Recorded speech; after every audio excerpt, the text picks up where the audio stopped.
नमस्कार दोस्तों। थर्मोडायनेमिक्स में एक स्पेशल टर्म आता है गामा, यानी कि ratio of specific heat, CP/CV जिसको हम कहते हैं।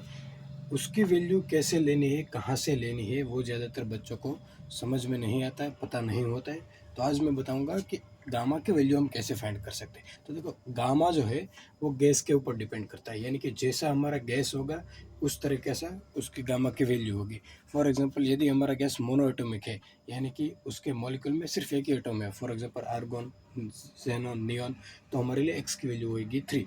और यदि हमारा गैस डायटोमिक है, यानी कि उसके मॉलिक्यूल में दो एटम है, for example hydrogen, oxygen, nitrogen, तो हमारे लिए एक्स की वैल्यू होगी 5 और हमारे लिए एक्स की वैल्यू होगी 6। यदि हमारा गैस ट्राइएटोमिक है, जैसे कि कार्बन डाइऑक्साइड, NO2, SO2 वगैरह वगैरह, तो उसी तरीके से जैसे जैसे हमारा मॉलिक्यूल चेंज होता जाएगा उसी तरीके से हमारा गैस का टाइप चेंज हो जाएगा और एक्स की वैल्यू भी उसी तरीके से चेंज होगी।